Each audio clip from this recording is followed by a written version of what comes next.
Viewers, বিডিএনএস Bangla নিউজে আপনাকে স্বাগত জানাচ্ছি। শুরুতেই থাকছে সংবাদ শিরোনাম। দেশে ব্যাপক যোগাযোগ নেটওয়ার্ক গড়ে তোলায় অর্থনীতি সচল হয়েছে বললেন প্রধানমন্ত্রী। মুক্তিযুদ্ধ জনগণের যুদ্ধ, কোনো দলের বা গোষ্ঠীর অর্জন নয় বললেন বিএনপি। আরও জানাবো, 2 মামলায় গোল্ডেন মুনির 14 দিনের রিমান্ডে। আরও থাকছে, কথামালার চাতুরি দিয়ে সব ভুলিয়ে রাখা যায় না বললেন বিএনপিকে কাদের। পীর সারওয়ার সাইদির করোনায় মৃত্যু। আরও থাকছে, নাস্তিক মুর্দাদের কবর রচনার জন্য হেফাজতের অবদয় বললেন বাবুনগরী। আরও থাকছে, রাজপথে বিক্ষোভের সিদ্ধান্ত অটল ইমরান বিরোধীরা। গাজার উত্তরাঞ্চলে ইসরায়েলের বিমান হামলা। আরও থাকছে, মধ্যপ্রাচ্যে আবারও B-52 বোমারু বিমান মোতায়েন করল যুক্তরাষ্ট্র। আরও থাকছে, এবার ট্রাম্পের বিরুদ্ধে মামলা করলেন ভোটাররা। চলতি সপ্তাহে চাঁদে অভিযান চালাচ্ছে চীন। আরও জানাবো, হোয়াইট হাউসে যেই বসুন, ইরানের প্রতি সম্মান জানাইতে হবে। সবশেষ থাকছে, কাশ্মীর সীমান্তে ফের পাকিস্তানের হামলা, ভারতীয় সেনা নিহত। এতক্ষণ শুনছিলেন সংবাদ শিরোনাম, এখন দেখুন এ নিয়ে বিস্তারিত সংবাদ। এদিকে প্রধানমন্ত্রী শেখ হাসিনা বলেছেন, আওয়ামী লীগ সরকার এসে সারা দেশে ব্যাপক যোগাযোগ নেটওয়ার্ক গড়ে তুলতে সমর্থ হয়েছে বলেই এখনও দেশের অর্থনীতির চাকা সচল রয়েছে। রোববার সকালে মাগুরা, নারায়ণগঞ্জ এবং যশোরে 3টি সেতু এবং পাবনায় একটি স্বাধীনতা চত্বরের উদ্বোধন উপলক্ষে আয়োজিত এক অনুষ্ঠানে তিনি এসব কথা বলেন। প্রধানমন্ত্রী গণভবন থেকে ভিডিও কনফারেন্সের মাধ্যমে ভার্চুয়ালি অনুষ্ঠানে অংশগ্রহণ করেন। শেখ হাসিনা আরও বলেছেন, বাংলাদেশ আওয়ামী লীগ সরকারের আসার পর আমরা সারা দেশে যোগাযোগের ব্যাপক নেটওয়ার্ক গড়ে তুলেছি, যার ফলে আজকে আমাদের অর্থনীতির চাকা অনেক সচল। তিনি দৃঢ়কণ্ঠে আরও বলেন, আরও অনেক কাজ আমরা শুরু করেছি, সেগুলো সম্পূর্ণ করব ইনশাল্লাহ। প্রধানমন্ত্রী করোনার মধ্যে সরকারের সাফল্য প্রসঙ্গে বলেন, দারিদ্র্য সীমা যেমন আমরা কমিয়ে এনেছি, মাথাপিছু আয় আমরা বৃদ্ধি করতে সক্ষম হয়েছি, মানুষের কর্মসংস্থানের ব্যবস্থা হচ্ছে, গ্রাম পর্যায় পর্যন্ত মানুষের জীবনমান যে উন্নত করা যায় সেটাও আমরা প্রমাণ করেছি। এদিকে বিএনপির স্থায়ী কমিটির সদস্য ডক্টর খন্দকার মোশাররফ হোসেন, লক্ষ প্রাণের বিনিময়ে আমরা একটি স্বাধীন রাষ্ট্রের মালিক হয়েছি। মুক্তিযুদ্ধ জনগণের যুদ্ধ, কোনো দলের বা গোষ্ঠীর অর্জন নয়। হয়তো আমাদের প্রত্যাশা ও প্রাপ্তির মধ্যে বিরাট পার্থক্য বিদ্যমান, কিন্তু অপ্রাপ্তি যাই থাকুক, স্বাধীনতা আমাদের জীবনের সেরা অর্জন। এই প্রাপ্তির সঙ্গে আর কোনো অগ্রগতি বা অন্য কিছুর তুলনা চলে না। তাই 2021 সালের মহান স্বাধীনতার সুবর্ণ জয়ন্তী উদযাপন করতে হবে বিপুল উদ্দীপনা ও উৎসাহের সাথে। রোববার গুলশানে বিএনপি চেয়ারপারসনের কার্যালয়ে আয়োজিত এক সংবাদ সম্মেলনে তিনি একথা জানান। এই সময় বিএনপি 2021 সালে বছরব্যাপী ব্যাপক উৎসাহ উদ্দীপনা ও আড়ম্বরপূর্ণভাবে স্বাধীনতার সুবর্ণ জয়ন্তী পালন করবে বলে জানান ডক্টর খন্দকার মোশাররফ হোসেন। তিনি আরও বলেছেন, বাংলাদেশের প্রথম স্বাধীনতা দিবস উপলক্ষে 1972 সালের 26 মার্চ তৎকালীন সরকারি মালিকানাধীন দৈনিক বাংলা পত্রিকা এবং পরবর্তীতে আবার 1974 সালে সাপ্তাহিক বিচিত্রায় স্বাধীনতার ঘোষক শহীদ রাষ্ট্রপতি জিয়াউর রহমান রচিত একটি জাতির জন্ম শিরোনামে একটি নিবন্ধন প্রকাশিত হয়। এই নিবন্ধটি বাংলাদেশের স্বাধীনতা ও মুক্তিযুদ্ধের একটি অনন্য দলিল। তাই মুক্তিযোদ্ধাদের দল বিএনপির উদ্যোগে স্বাধীনতার সুবর্ণ জয়ন্তী উদযাপনের লক্ষ্যে গঠিত বিশেষ কমিটির কার্যক্রম এগিয়ে নিতে স্বাধীনতার ঘোষকের প্রবন্ধটিকে একটি গাইডলাইন হিসেবে গ্রহণ করার কথা বলা হয়।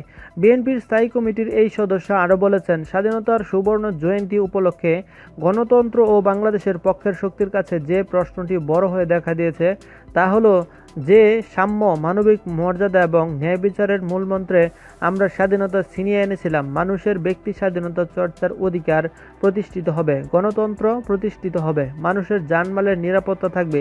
আজকে আমরা তার কিছু দেখতে পাচ্ছি। মানুষের গণতান্ত্রিক অধিকার এখন পরিণত হয়েছে রীতিমতো দুঃস্বপ্নে।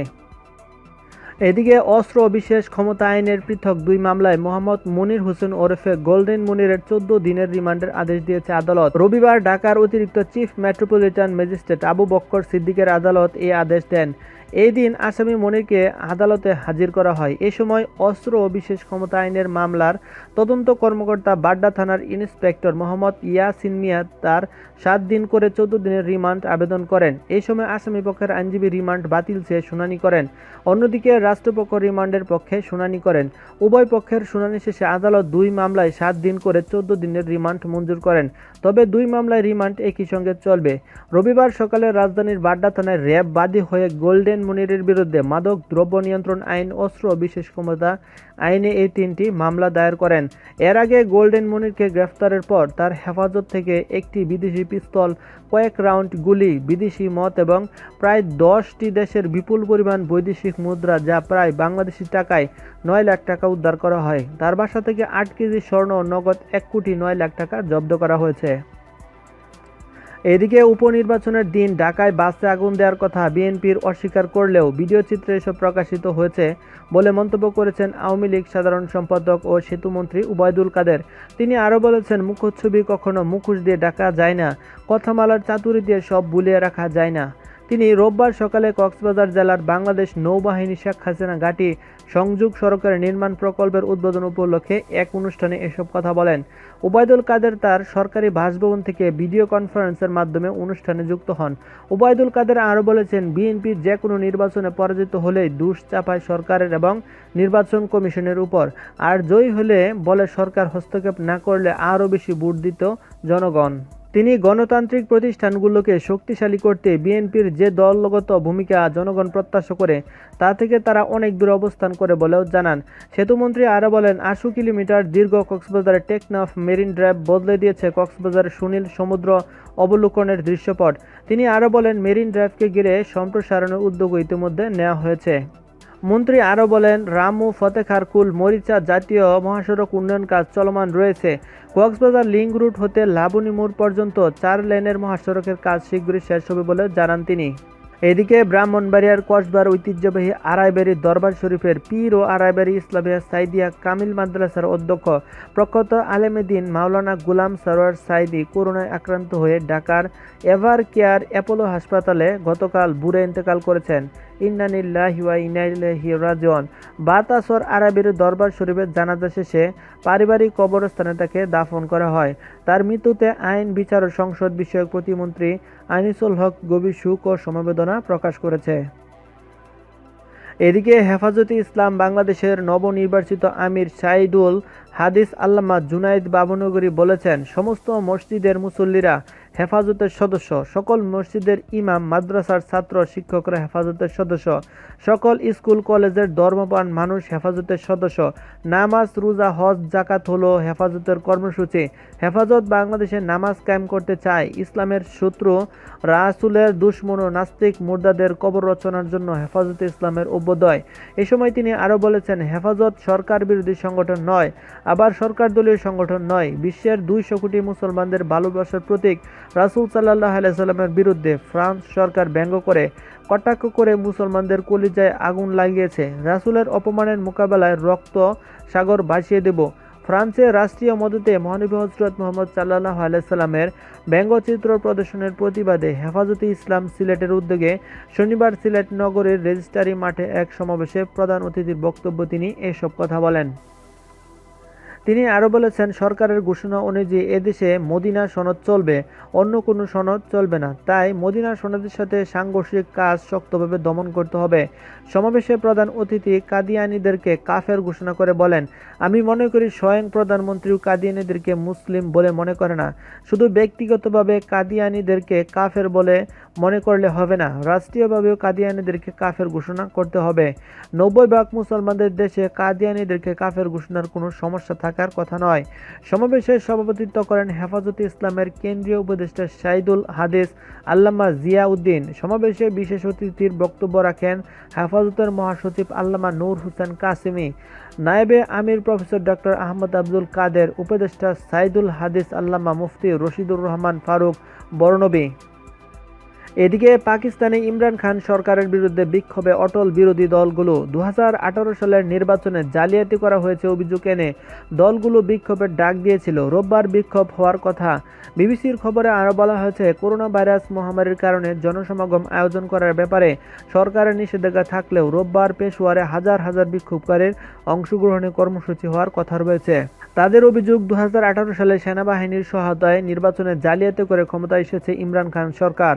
এর জবাবে প্রধানমন্ত্রী ইমরান খান বলেছেন, বিরোধী দলের নেতাদের বিরুদ্ধে চলা দুর্নীতি মামলার কার্যক্রম বন্ধ করার জন্যই এই প্রচারণা চালানো হচ্ছে।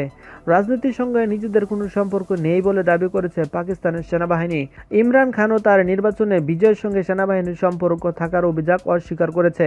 বিবিসি বলেছে, গত 16 অক্টোবর থেকে বিরোধী দল Pakistan Democratic Movement PDM Imran Khan সরকারের বিরুদ্ধে একের পর এক বিক্ষোভ করে আসছে। এছাড়া দক্ষিণপন্থী ধর্মীয় দল থেকে শুরু করে কিছুটা বামপন্থী চিন্তাধারার দল, এমনকি ধর্মনিরপেক্ষ জাতীয়তাবাদী দলের সদস্যরাও পিডিএম এর সঙ্গে যুক্ত বলে জানা গেছে। দেশটির 4 রাজ্যের 3টিতে পাঞ্জাব, সিন্ধু, বেলুচিস্তানে বড় ধরনের র্যালি অনুষ্ঠিত হয়েছে। খাইবার পাখতুনওয়ালা রাজ্যে রোববার বিক্ষোভ হওয়ার কথা, যা আবার এখানে হবে প্রথমবারের মতো সরকার বিরোধী র্যালি। বিরোধী দলগুলো বলছে, তারা জনগণের প্রতিনিধিত্ব করছে না, এমন সরকারকে ক্ষমতাচ্যুত করতে চায়। সরকারের বিরুদ্ধে বিচার ব্যবস্থার উপর প্রভাব তৈরি করা এবং অর্থনীতির অব্যবস্থাপনার অভিযোগও তুলেছে তারা। এদিকে অবরুদ্ধ গাজা উপত্যকার উত্তরাঞ্চলে বিমান হামলা চালিয়েছে ইসরায়েল। গাজার বেইত হানুন শহরে ইসলামী প্রতিরোধ আন্দোলন হামাসের একটি পর্যবেক্ষণ টাওয়ারের উপর ইসরায়েলি বিমান হামলা চালায়। তবে এ হামলায় কোনো হতাহতের খবর পাওয়া যায়নি। ইসরায়েলের সামরিক বাহিনী এক বিবৃতিতে দাবি করেছেন, গাজা থেকে রকেট হামলার জবাবে তারা বিমান হামলা চালিয়েছে। ইসরায়েলি বাহিনীর বিবৃতিতে বলা হয়েছে, গাজা থেকে ছোড়া রকেট ইসরায়েলের আশকেলান শহরের একটি কারখানায় আঘাত হানে। এই সময় সতর্কতামূলক সাইরেন বাজানো হয়। ইসরায়েলের সামরিক বাহিনী বলছে, রকেট হামলার কারণে কারখানার বেশ ক্ষতিগ্রস্ত হয়েছে। গত রোববার ইসরায়েলের সামরিক বাহিনী গাজা উপত্যকায় বিমান হামলা চালিয়েছিল। সে সময় ইসরায়েলি বাহিনী দাবি করে, গাজা থেকে রকেট ছোড়ার জবাবে তারা ওই হামলা চালায়। গাজা ভিত্তিক ইসলামী জিহাদ আন্দোলনের সিনিয়র কমান্ডার বাহা আবু আল আতার শাহাদাত বার্ষিকীর সময়ে ইসরায়েল এসব হামলা চালালো। গত বছরের 12 নভেম্বর ইসরায়েলি বাহিনী বর্বর হামলা চালিয়ে 42 বছর বয়সী কমান্ডার এবং তার স্ত্রীকে হত্যা করে। ওই হামলার শাহাদাত বার্ষিকীতে ইসরায়েলের সামরিক বাহিনীকে উচ্চ সতর্কতা অবস্থায় রাখা হয়েছে। এদিকে আবারও মার্কিন বাহিনী মধ্যপ্রাচ্যে B-52 স্ট্রাটোফোর্ট্রেস বোমারু বিমান মোতায়েন করেছে। ইসলামী প্রজাতন্ত্র ইরানের সাথে বিদায়ী মার্কিন প্রেসিডেন্ট ডোনাল্ড ট্রাম্প সংঘাত বাড়াতে পারেন বলে আশঙ্কা যখন জোরদার হয়েছে, ঠিক তখনই মার্কিন বাহিনী মধ্যপ্রাচ্যে এই বিমান মোতায়েন করল। আমেরিকার নর্থ ড্যাকোটার একটি বিমান ঘাঁটি থেকে 2টি বোমারু বিমান মধ্যপ্রাচ্যে পাঠানো হয় এবং এই সব বিমান শনিবার মধ্যপ্রাচ্য টহল দিয়েছে। মার্কিন সেন্ট্রাল কমান্ডার এক বিবৃতিতে দাবি করেছে, স্বল্প সময়ে এই মিশন পরিচালনা করা হয়েছে এবং এর উদ্দেশ্য হচ্ছে আগ্রাসন প্রতিরোধ মার্কিন মিত্রদেরকে আশ্বস্ত করা। বিবৃতিতে আরও বলা হয়েছে, এই মিশনের মধ্য দিয়ে একথা প্রমাণ করা হয়েছে যে স্বল্প সময়ের নোটিশে মার্কিন বাহিনী বিশ্বের যে কোনো জায়গায় বিমান শক্তি মোতায়েন করার ক্ষমতা রাখে। এই মিশনের মাধ্যমে বিমানের ক্রুরা মধ্যপ্রাচ্যের বিভিন্ন রোড ও কমান্ড অ্যান্ড কন্ট্রোল সিস্টেমের সঙ্গে পরিচিত হয়ে উঠবেন এবং তারা যে কোনো হুমকি নস্যাৎ করার ক্ষমতা অর্জন করবেন। এদিকে নির্বাচনের কারচুপির অভিযোগ এনে বিভিন্ন অঙ্গরাজ্যে মামলা করেছিলেন Donald Trump.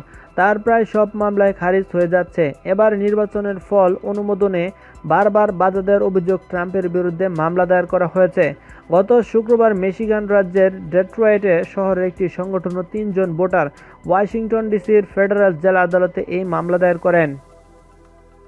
Mexican welfare Rights Organization নামের ওই সংগঠন ও 3 ভোটার মামলায় ট্রাম্পের বিরুদ্ধে মিশিগানের নির্বাচনের ফল অনুমোদনে বাধা দেয় এবং আইন প্রণেতাদের চাপ দেওয়া থেকে ট্রাম্পকে বিরত থাকতে আদালতে আদেশ দিতে অনুরোধ করেন। সেই সঙ্গে কৃষ্ণাঙ্গ ভোটারদের বঞ্চিত করা, বিশেষ করে ওয়েন কাউন্টির ভোটারদের বঞ্চিত করার অপচেষ্টা করা হচ্ছে বলে মামলায় উল্লেখ করা হয়েছে। ট্রাম্প 1965 সালের ভোটাধিকার আইনের 11B ধারা লঙ্ঘন করেছেন বলে মামলায় দাবি করা হয়। মামলায় আরও উল্লেখ করা হয়েছে, প্রেসিডেন্ট ট্রাম্প মেশিগানের ভোটের ফল অনুমোদনে তার দল, রাজ্য ও স্থানীয় কর্মকর্তাদের চাপ দিচ্ছে। ট্রাম্প ও তার সহযোগীরা মূলত কৃষ্ণাঙ্গ অধ্যুষিত শহরগুলোকে টার্গেট করে ভোট জালিয়াতির মিথ্যা অভিযোগ বারবার করেছে এবং এইসব অভিযোগ আদালত থেকে খারিজ হয়ে যাচ্ছে। এর আগে মিশিগানে ট্রাম্প শিবিরের করা মামলা খারিজ করে দেন স্থানীয় আদালতের এক বিচারক। গত 6 নভেম্বর ওই আদালতের বিচারক সিনথিয়া স্টিফেন্স মামলাটি খারিজ করে দেন। এদিকে পরিকল্পনা পাকা, এই সপ্তাহে চাঁদে অভিযান চালাচ্ছে চীন। মনুষ্যবিহীন মহাকাশযান চাঁদে পাঠিয়ে সেখান থেকে মাটি সংগ্রহ করার জন্য তাদের এই পরিকল্পনা। 1970 সালের দশকের পর এই প্রথম চাঁদ থেকে মাটি সংগ্রহ করার পরিকল্পনা নিয়ে এগুচ্ছে চীন। এজন্য তারা যে মহাকাশযান বা উপগ্রহ পাঠাবে তার নাম দেওয়া হয়েছে চ্যাংউই 5। প্রাচীনকালে চীনারা চাঁদকে দেবতা মনে করে যে নামে ডাকতেন, সেই নাম অনুযায়ী এই উপগ্রহের নাম দেওয়া হয়েছে। এই অভিযানে চাঁদ থেকে যে মাটি বা পাথর সংগ্রহ করা হবে তা দিয়ে বিজ্ঞানীরা গবেষণা করবেন চাঁদের উৎপত্তি ও গঠন নিয়ে। এই অভিযানে মহাজাগতিক কোনো গ্রহ বা উপগ্রহ থেকে নমুনা সংগ্রহের সক্ষমতাও পরীক্ষা করবে চীন। এতে সফল হলে আরও জটিল সব মিশন পরিচালনা করার পরিকল্পনা রয়েছে তাদের। এই খবর দিয়ে বার্তা সংস্থা রয়টার্স জানিয়েছে, যদি চীনের এই অভিযান সফল হয় তাহলে তারা হবে তৃতীয় দেশ যারা চাঁদের মাটি সংগ্রহ করতে পেরেছে। এর আগে কয়েক দশক আগে চাঁদের মাটি সংগ্রহ করেছে যুক্তরাষ্ট্র ও সাবেক সোভিয়েত ইউনিয়ন। 1959 সালে চাঁদে অবতরণ করে সোভিয়েত ইউনিয়নের লোনার 2, কিন্তু সেখানে সেটি বিধ্বস্ত হয়। এটি ছিল মহাকাশে কোনো গ্রহ বা উপগ্রহে মনুষ্যসৃষ্ট কোনো বস্তুর অবতরণ। তবে এরপর জাপান, ভারত সহ আরও কিছু দেশ চাঁদে অভিযান পরিচালনা করেছে। চাঁদে প্রথম মানুষ পাঠানো হয় অ্যাপোলো কর্মসূচির মাধ্যমে। ওই সময় 1969 সালে মিশনে 12 জন নভোচারীকে চাঁদে পৃষ্ঠে পাঠানো হয় যুক্তরাষ্ট্র। এই সময় তারা চাঁদের মাটি ও পাথর মিলিয়ে 382 কেজি পৃথিবীতে বহন করে নিয়ে আসেন। 1970-এর পর থেকে সোভিয়েত ইউনিয়ন 3টি সফল রোবোটিক মিশন চাঁদে পাঠায়। তারা চাঁদের নমুনা নিয়ে ফিরে আসে। চাঁদের সিএম ক্রাইসিস অথবা মারে ক্রিসিয়াম থেকে 1976 সালে সোভিয়েতের মিশন লোনা 24 বহন করে আনে 170.1 গ্রাম নমুনা। আর এখন চীন যে কর্মসূচি হাতে নিয়েছে তাতে চাঁদের বুক থেকে 2 কেজি নমুনা সংগ্রহের লক্ষ্য নির্ধারণ করা হয়েছে। এদিকে কাশ্মীর সীমান্তে ফের হামলা চালিয়েছে পাকিস্তান। জম্মু ও কাশ্মীরের রাজৌরি জেলায় পাক বাহিনীর ওই হামলায় এক ভারতীয় সেনা নিহত হয়েছেন। টাইমস অফ ইন্ডিয়া জানিয়েছে, শুক্রবার দিবাগত রাত থেকে শনিবার সকাল পর্যন্ত নওশেরা সেক্টরের সেনা ছাউনি লক্ষ্য করে গুলিবর্ষণ করে পাকিস্তান। স্থানীয় সময় রাত 1টার দিকে গুলিতে আহত হন হাবিলদার পাতিল সংগ্রাম শিবাজি। পরে তিনি মারা যান। এর আগে 13 নভেম্বর কাশ্মীর সীমান্তে ভারত ও পাকিস্তানের মধ্যে গোলাগুলিতে অন্তত 14 জন নিহত হন। এর মধ্যে ভারতের 6 বেসামরিক নাগরিক, 3 সেনা সদস্য ও 1 সীমান্তরক্ষী এবং পাকিস্তানের 4 জন বেসামরিক নাগরিক ও 1 জন সেনা সদস্য মারা যান। এদিকে ইরানের পররাষ্ট্র মন্ত্রণালয়ের মুখপাত্র সাইদ খাতিবজাদে বলেছেন, হোয়াইট হাউসে যে ব্যক্তি বসুন না কেন, ইরানি জাতির অধিকারের প্রতি সম্মান দেখানো ছাড়া তার সামনে ভিন্ন কোনো পথ নেই। রবিবার তেহরানে সংবাদ সম্মেলনে তিনি এসব কথা বলেন। খাতিবজাদে আরও বলেছেন, ইরান নিজের নিরাপত্তা ইস্যুতে কারোর সঙ্গে আপোষ করবে না। ইরানের কাছে জাতীয় স্বার্থ ও নিরাপত্তা অত্যন্ত গুরুত্বপূর্ণ। যেখানে জাতীয় স্বার্থ ও নিরাপত্তা হুমকির মুখে পড়বে সেখানে দাঁত ভাঙা জবাব দেওয়া হবে। সাইদ খাতিবজাদে আরও বলেছেন, মার্কিন যুক্তরাষ্ট্রের সর্বোচ্চ চাপ প্রয়োগের নীতি সর্বোচ্চ ব্যর্থতার পর্যবেসিত হয়েছে। মার্কিন সরকার তার ব্যর্থ নীতি আর অব্যাহত রাখতে পারবেন না। দখলদার ইসরায়েলের বিরুদ্ধে সব ক্ষেত্রে সর্বাত্মক প্রতিরোধের উপর গুরুত্ব আরোপ করে তিনি বলেন, ইরানের উপস্থিতি সামরিক উপদেষ্টা পর্যায়ের। এক্ষেত্রে কেউ সমস্যা তৈরি করলে পাল্টা জবাব পাবে। ফিলিস্তিনিদের কাছ থেকে দখলে নেয়া ভূখণ্ডে নির্মিত অবৈধ উপশহরে মার্কিন পররাষ্ট্রমন্ত্রীর সফর প্রসঙ্গে তিনি বলেন, যারা আমেরিকার জন্য এই ধরনের পরিবেশ তৈরি করছে তাদেরকে এই বিষয়ে জবাবদিহিতা করতে হবে। এদিকে যদি সৌদি আরবের একটি পূর্ব শর্ত পূরণ হয় তাহলে ইসরায়েলের সঙ্গে সম্পর্ক স্বাভাবিককরণ প্রক্রিয়া রিয়াদ সম্পূর্ণভাবে সমর্থন করবে বলে জানিয়েছে দেশটির পররাষ্ট্রমন্ত্রী ফয়সাল বিন ফারহান আল সৌদ। শনিবার G20 ভার্চুয়াল সম্মেলনের এক ফাঁকে দেয়া সাক্ষাৎকারে ফয়সাল আরও বলেছেন, স্থায়ী ও পূর্ণাঙ্গ শান্তি চুক্তি স্বাক্ষরের মধ্য দিয়ে যদি ফিলিস্তিনিদের জন্য মর্যাদাপূর্ণ রাষ্ট্র প্রতিষ্ঠা করা হয়, তাহলে ইসরায়েলের সঙ্গে সম্পর্ক প্রতিষ্ঠার প্রতি পূর্ণ সমর্থন দিবে তার দেশ। এদিকে সম্প্রতি সংযুক্ত আরব আমিরাত, বাহরাইন ও সুদানের সঙ্গে ইসরায়েলের সম্পর্ক স্বাভাবিক করার চুক্তি স্বাক্ষর করেছে। এছাড়া আরও কিছু আরব রাষ্ট্র একই পথ অনুসরণ করতে পারে বলে ইঙ্গিত পাওয়া গেছে। যদিও এই চুক্তির প্রতি রিয়াদ আগেই সমর্থন দিয়েছে, আরব আমিরাত ও বাহরাইনের সঙ্গে ইসরায়েলের বিমান চলাচলের জন্য আকাশসীমা উন্মুক্ত করে দিয়েছে সৌদি আরব। ইসরায়েলের সঙ্গে আরব দেশগুলোর সম্পর্ক স্বাভাবিক হওয়ার ব্যাপারে ফিলিস্তিনিরা বরাবরই নিন্দা জানিয়েছে। সারা বিশ্বে এই নিয়ে মিশ্র প্রতিক্রিয়া দেখা দিয়েছে। এদিকে যুক্তরাষ্ট্রের পেনসিলভেনিয়ায় ডাকযোগে পাঠানো ভোটে জালিয়াতির অভিযোগ করেছিল ডোনাল্ড ট্রাম্পের নির্বাচনী প্রচারণা শিবির। তাদের সেই অভিযোগ খারিজ করে দিয়েছে পেনসিলভেনিয়ার একজন বিচারক ম্যাথিউ ব্রান অভিযোগ খারিজ করে দেওয়ার ব্যাপারে বলেছেন, কোনো ধরনের ভিত্তি ছাড়াই অভিযোগ করা হয়েছিল। তিনি আরও বলেছেন, ট্রাম্পের শিবির থেকে 70 লাখের বেশি ভোটারকে বঞ্চিত করার চেষ্টা চালানো হয়েছে। কোনো ধরনের নির্দিষ্ট প্রমাণ ছাড়াই কেবল অনুমানের ভিত্তিতে অভিযোগ তুলেছিল ট্রাম্প শিবির। তিনি আরও বলেছেন, যুক্তরাষ্ট্রে একজন ভোটারকেও বঞ্চিত করা ন্যায়সঙ্গত হতে পারে না, আর সেখানে জনবহুল একটা আস্ত রাজ্যের ভোটারকে বঞ্চিত করার প্রশ্ন ওঠে না। সেই চেষ্টা করেছে ট্রাম্প শিবির। মামলাটি খারিজ হয়ে যাওয়ার ফলে সামনের সপ্তাহে পেনসিলভেনিয়ার নির্বাচনের ফল প্রকাশ করা হতে পারে। পেনসিলভেনিয়ায় এখন পর্যন্ত 80,000-এর বেশি ভোটে ট্রাম্পের চেয়ে এগিয়ে আছেন জো বাইডেন। মার্কিন প্রেসিডেন্ট নির্বাচনে মোট ইলেকটোরাল কলেজ ভোট 538টি। এর মধ্যে ট্রাম্প এখন পর্যন্ত 232টি ইলেকটোরাল কলেজ ভোট পেয়েছেন এবং অন্যদিকে বাইডেন পেয়েছে 306 ভোট। এবারের নির্বাচনে জালিয়াতির অভিযোগ তুলে ইতিমধ্যে আইনি লড়াইয়ে নেমেছে মার্কিন প্রেসিডেন্ট ডোনাল্ড ট্রাম্প। নিউজটি সম্পূর্ণ দেখার জন্য ধন্যবাদ। ভিডিওটি ভালো লাগলে লাইক, শেয়ার করুন এবং প্রতি ঘন্টার আপডেট নিউজ পেতে আমাদের চ্যানেলটি সাবস্ক্রাইব করে রাখুন। আসসালামু আলাইকুম।